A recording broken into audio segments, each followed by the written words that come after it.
The key thing to understand is Matthew chapter 25, verses 1 through 13, the parable of the 10 virgins. It doesn't have anything to do with the church. Dr. Woods, regarding the parable of the 10 virgins found in Matthew 25, 1 through 13, I don't understand why the 10 virgins are mentioned here, as the bride is already with the bridegroom. If Jesus has already taken the bride, is this his return with the bride? Also, where is he now going to deal with believing and unbelieving Israel? Matthew chapter 25, verses 1 through 13, the parable of the 10 virgins, it doesn't have anything to do with the church. The language looks similar to the church because it talks about bridegrooms, but similarity is not the same thing as equality. I have 2 cars in my garage. They look very similar. They both have an engine, a steering column, seat belts. But it's an error to say that on the account of similarities, car A equals car B. And a lot of people see language in Matthew 25, verses 1 through 13, that's similar to the church, and they say, well, this must be the church. But the truth of the matter is this is not the church, because the folks here are called bridegrooms, bridesmaids, that kind of thing. That's not who the church is. That would be a demotion. The church is the bride of Christ. And so don't read the church into this context. So with that being said, what's happening in Matthew chapter 25, verses 1 through 13 is the rapture of the church has already taken place, at least 7 years earlier. And what is happening here is the division between believing and unbelieving Israel at the end of the tribulation period. That's the distinction between the wise and the unwise virgins. It's the playing out of Zechariah 13, verses 8 and 9, where there's going to be a separation between 1/3 and 2/3. 1/3 the believing remnant, 2/3 the unbelievers in Israel at the end of the tribulation period.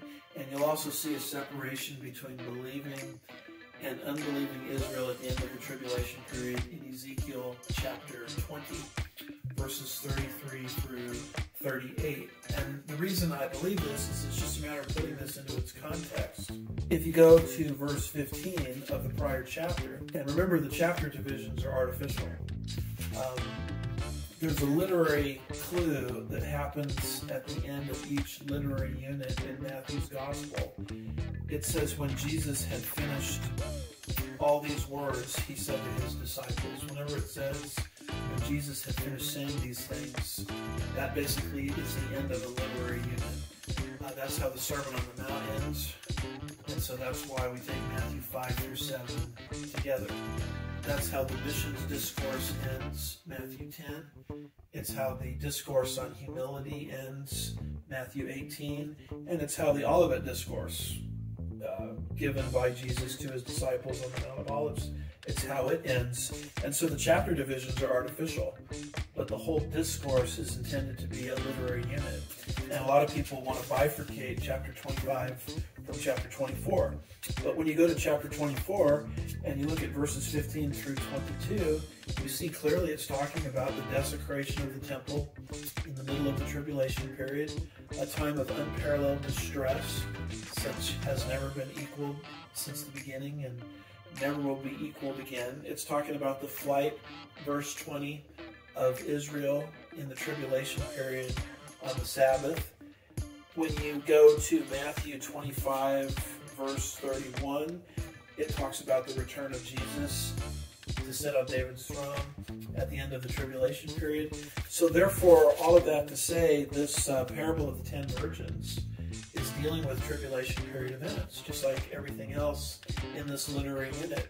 And basically what is happening is the Lord is returning at the end of the tribulation period, and he's separating believing from unbelieving Israel, just as he's going to be separating the sheep and the goats amongst the Gentiles at the end of the tribulation. He's separating believing from unbelieving Israel in fulfillment of Zechariah 13, 8, and 9, Ezekiel 20, verses 33 through 38, and believing Israel in their mortal bodies will enter the millennial kingdom.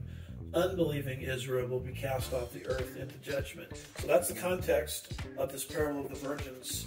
And if you don't put it in its context, you're going to get very confused and think somehow, because there's similar language here, he must be making some kind of statement about the church. So I hope that helps.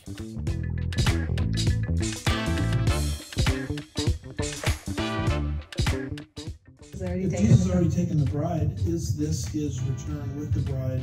Let me just No, if Jesus, because Gabriel said it. Yeah, he can. If Jesus. If Jesus has already taken the bride, what was that? Just keep going.